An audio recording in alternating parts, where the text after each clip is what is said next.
रांची में हिंसा सोची समझी साजिश थी। पुलिस का कहना है कि इसके लिए व्हाट्सएप ग्रुप बनाया गया। गैंग्स ऑफ वसीपुर नाम के इस ग्रुप के जरिए 10 जून को लोगों की भीड़ जमा की गई। पुलिस अब जांच में जुटी है। दर्जनों वीडियो में हिंसा के सबूत मिल रहे हैं। मंदिर पर पत्थर चले, रांची में लोगों के घरों पर पत्थर चले, पेट्रोल बम से हमला हुआ, आरोपियों की पहचान भी हो रही है। और आज हम धर्म युद्ध में आपको दिखाने जा रहे हैं कैसे मजहब के नाम पर दंगा ब्रिगेड तैयार कर ली गई।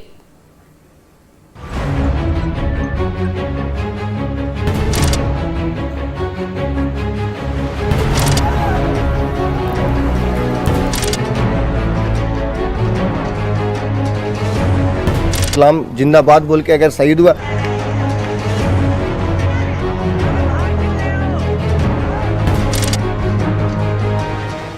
हिंसा में हुई मौत को किस तरह से धार्मिक रंग दिया जा रहा है।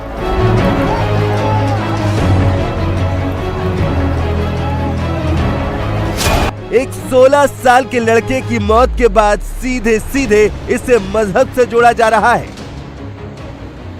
इस्लाम के नाम पे बच्चा शहीद हो गया है। रांची में जो हो रहा है वो बेहद खतरनाक है। इस्लाम जिंदाबाद था, इस्लाम जिंदाबाद है। मुदस्सिर का चचेरा भाई क्या कह रहा है, सुनिए। हम गर्व है सर, हम लोग को भी गर्व है। इस्लाम जिंदाबाद बोल के अगर शहीद हुआ, कल होके अगर हम भी ऐसा शहीद हो गए तो हमको भी गर्व होगा, मेरा परिवार को भी गर्व होगा। हर एक इंसान, हर एक मुसलमान, हर एक ईमान वाला को इसमें गर्व होगा ऐसी शहादत वाली मौत पे। अब मृतक मुदस्सिर के चाचा को भी सुन लीजिए।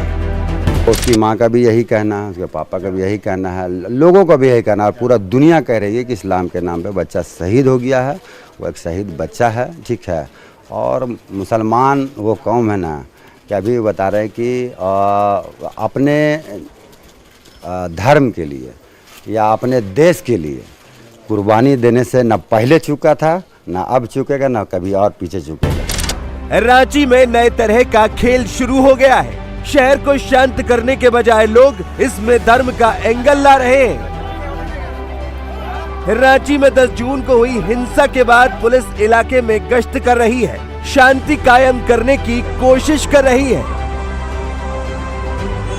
लेकिन फिजा में जहर घोलने की कोशिश भी उतनी ही हो रही है।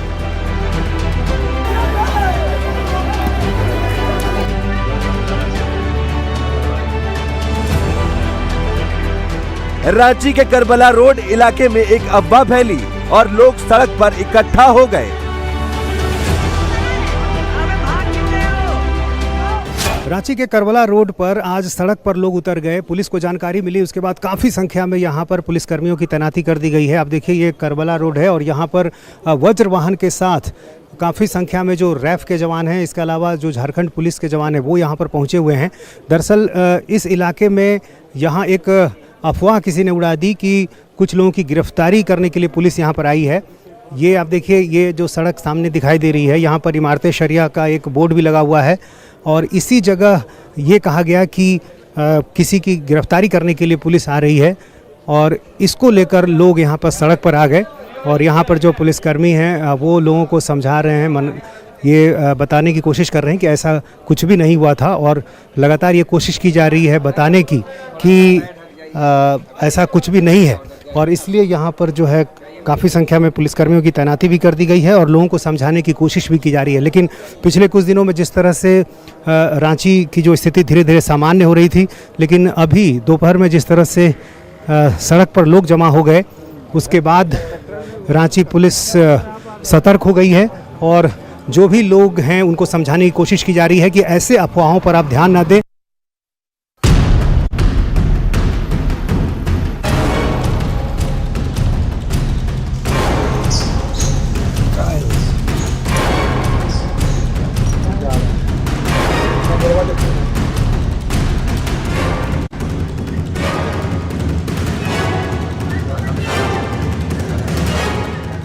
लेकिन शुक्रवार को जुमे की नमाज के बाद शहर में ऐसा उपद्रव हुआ जिसके सामने पुलिस भी लाचार थी। पुलिस भी बचने की कोशिश कर रही थी। रांची के मेन रोड के सीसीटीवी फुटेज को देखिए। कैसे बवालियों ने इस मंदिर को भी निशाना बनाया। संकट मोचन मंदिर में पुलिस वाले शरण ले रहे हैं, लेकिन पत्थरबाजी रुक नहीं रही थी। रांची में दिन में पत्थरबाजी हुई तो रात में पेट्रोल बम चले, जिसकी निशानियां मंदिर की दीवारों पर मौजूद हैं। इलाके के लोगों का दावा है कि रात को करीब 3 बजे बाइक पर सवार कुछ लोग आए और मंदिर पर पेट्रोल बम फेंककर फरार हो गए, जिसका सीसीटीवी फुटेज पुलिस को मुहैया कराया गया है। जिस दिन रांची के मेन रोड पर हिंसा हो रही थी, पत्थर चल रहे थे, गोलियां चल रही थी, उसी रात में एक दूसरे मंदिर पर भी हमला किया गया। और ये तस्वीर है, आप देखिए किस तरह से पेट्रोल बम यहाँ चलाया गया है। जो आपको काले रंग का निशान दिखाई दे रहा है, पेट्रोल बम से हमला किया गया। इसका जो सीसीटीवी वीडियो है उसमें साफ तौर पर दिख रहा है कि एक बाइक पर सवार होकर इसी रास्ते से 3 लड़के आते हैं। बाइक कुछ दूर तक आगे जाती है, फिर बाइक को वापस घुमाकर लड़के यहाँ पर लाते हैं। 2 लड़के बाइक से उतरते हैं और वो दोनों लड़के यहाँ से पेट्रोल बम ऊपर की तरफ फेंकते हैं।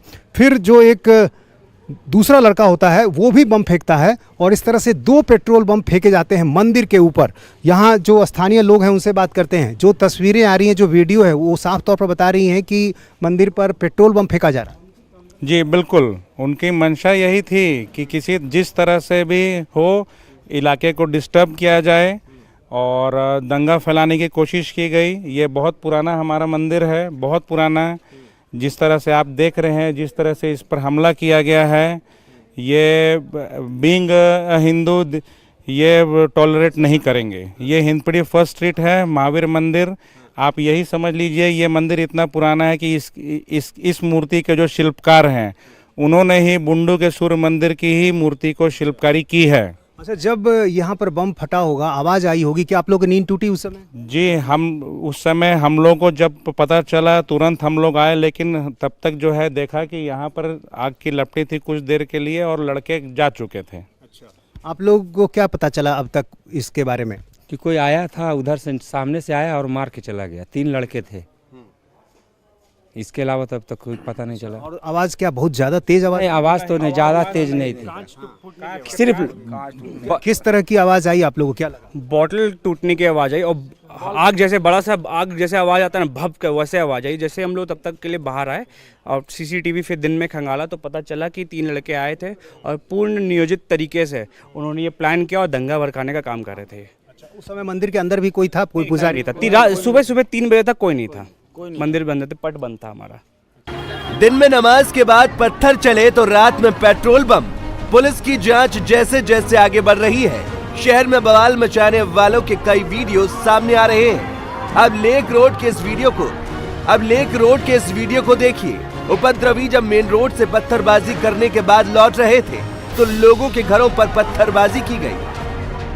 शुक्रवार को जुमे की नमाज के बाद रांची के मेन रोड पर हिंसा काफ़ी देर तक हुई और जब भीड़ लौट रही थी तो लेक रोड में कई घरों पर पथराव किए गए।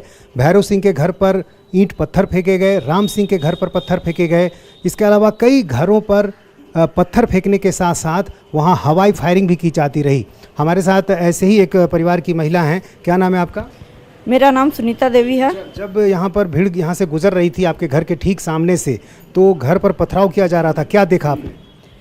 यहाँ बहुत ज़्यादा पथराव था, मेरे दरवाजे पर लात सब मार रहा था और शब्द बहुत लोग बोलते हुए निकला है। मतलब कम से कम यहाँ 1 घंटा तक पत्थरबाजी किया है। दरवाज़ा हम लोग बहुत लेडीज़ लोग थे, छोटा छोटा बच्चा लोग था घर पे, बड़े कोई नहीं थे और हम लोग गेट को बहुत मुश्किल से संभाले, अपने आप को भी बहुत मुश्किल से संभाले हैं। और इतना पत्थरबाजी वो लोग किया है और गाली देते हुए गया है, राम सिंह, भैरव सिंह घर से निकलो, एक भी परिवार को हम जीवित नहीं छोड़ेंगे। और बहुत फायरिंग भी किया है।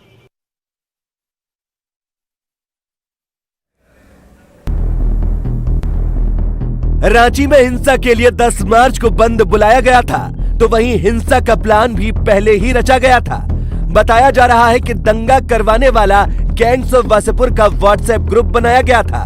रांची पुलिस को अब तक की जांच में ये पता चला है कि जुमे की नमाज के बाद भीड़ को जुटाने के लिए वासेपुर गैंग के नाम से एक व्हाट्सएप ग्रुप तैयार किया गया था। अब पुलिस ये पता करने की कोशिश कर रही है कि इस व्हाट्सएप ग्रुप का एडमिन कौन था। पुलिस को ये जानकारी मिली है कि इस ग्रुप के जरिए युवाओं से ये कहा जा रहा था कि नुपुर शर्मा की गिरफ्तारी की मांग को लेकर जुमे की नमाज के बाद लोग सड़कों पर आए, प्रदर्शन में शामिल हों।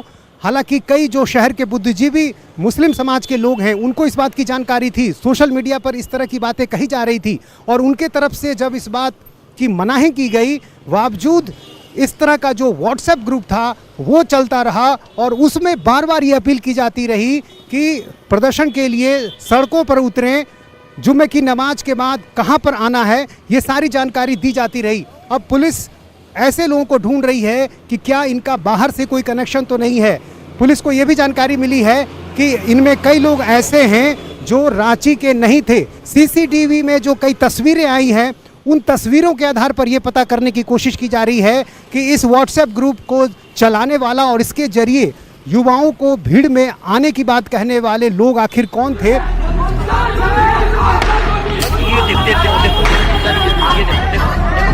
पत्थरबाजी ही नहीं हुई, गोली भी चली, जिसकी आवाज वीडियो में सुनी जा सकती है।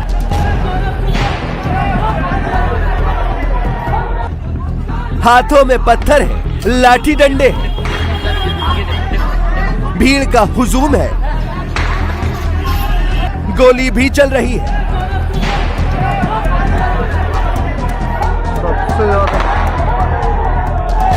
मंदिर पर पेट्रोल बम फेंका गया और ये भीड़ इकरा मस्जिद के रास्ते से ही निकली थी, लेकिन मस्जिद के इमाम अलग ही थ्योरी कर रहे हैं। तो देख रहे होंगे ना कि ये जो भीड़ है किस तरफ बढ़ रही है। उस समय आपको कुछ अनुमान था कि ये भीड़ जा रही है उस तरफ जहां हिंसा होनी? नमाज के बाद भी हमने लोगों को मना किया और दूसरे लोगों ने मना किया, लेकिन वो चंद नौजवान थे जो सुन नहीं रहे थे या उनको लग रहा था कि कुछ होने हैं, कुछ देखने के लिए भी आगे जा रहे थे।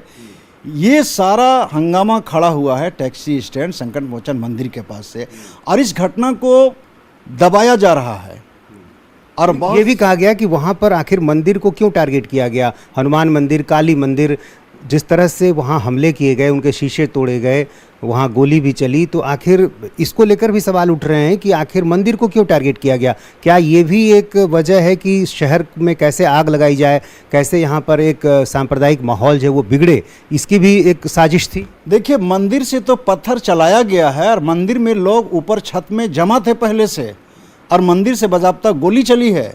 वो तो सीसीटीवी दिख रहा है कि पुलिस वाले तक बच रहे हैं, पथराव से बचने के लिए पुलिस वाले तक अंदर छिप रहे थे। नहीं, लोग नमाज पढ़ने आते हैं जुमे की तो पत्थर लेकर के नहीं आते हैं, वो पत्थर लेकर नहीं आते हैं। यही वजह है कि इकरा मस्जिद पर आपको कहीं कोई पत्थर नहीं मिलेगा, वहाँ पर कोई पत्थरबाजी नहीं हुई। ये भी एक बड़ा सवाल है ना कि आखिर पत्थर कहाँ से आ गए, ये इंतजामात कैसे किए गए, पहले से यानी तैयारी रही होगी। जो पत्थर दूसरी तरफ पहली तरफ से चला वही पत्थर दूसरी तरफ कुछ लोगों ने चलाया, वरना ऐसा नहीं है कि धरना प्रदर्शन करने वाले कभी भी वो लाठी डंडा या पत्थर लेके नहीं आते हैं। सब कुछ आंखों के सामने साफ साफ देखा जा सकता है। वीडियो में मिले सबूत को कौन झुठला सकता है? इमाम साहब को इस तस्वीर को गौर से देखना चाहिए। रांची के ये शांति प्रिय लोग कौन है, इसे इमाम साहब को समझाना चाहिए। इमाम साहब समझे या ना समझे, हिंसा के बाद अफजल दुर्रानी को अपनी गलती समझ में आ गई। दुर्रानी ने रांची में प्रदर्शन से पहले मीडिया को निमंत्रण भेजा था और पुलिस अब ऐसे लोगों की तलाश कर रही है जिनको प्रदर्शन के बारे में पहले से जानकारी थी। तो दुर्रानी मीडिया के सामने आकर सफाई दे रहे हैं। दुर्रानी AISF से भी जुड़े हैं।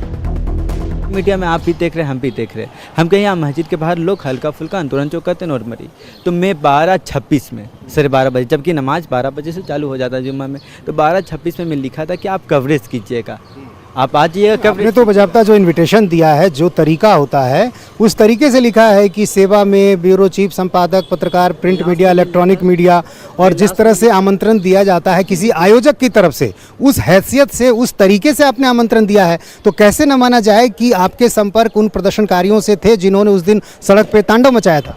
मेरा इस सब से असामाजिक तत्वों से कोई संबंध नहीं है। मेरे पास कई मीडिया वाले कॉल किए, हर दिन कॉल कर रहे थे। मैं उन्हें मोबाइल में इंटरव्यू दिया, उन्हें कहा कि मैं कहीं पर भी दिख रहा हूँ। एक ने मुझसे कहा कि आप पे FIR होगा, मैं कहीं भी ईटा चलाते हुए कहीं पर भी एक जगह दिख रहा हूँ। आप उनके संपर्क में थे, ये तो दिख रहा है, इनविटेशन बता रहा है ना कि आप उनके संपर्क में थे। मैं तो कह रहा हूँ कि ये बवंडर हमसे हुई, छोटी सी गलती हुई, बिना जानकारी लिए हुए मैंने मैसेज किया और मेरी कोई गलती नहीं। पुलिस रांची हिंसा में शामिल लोगों की तलाश कर रही है। रांची के हिंद पीढ़ी, डेली मार्केट, कोतवाली, लोअर बाजार, चुटिया और डोरंडा थाना क्षेत्र में धारा 144 लागू है। कानून व्यवस्था कायम रखने के लिए इलाके में 3500 सुरक्षा बल के जवान तैनात हैं। लेकिन जिस तरह से रांची में धर्म और अफवाह की बयार बह रही है, वो शहर की फिजा के लिए कतई ठीक नहीं है। इंडिया टीवी हर वक्त हर जगह डाउनलोड करने के लिए सर्च करें India TV news Google play store या ऐप स्टोर पर।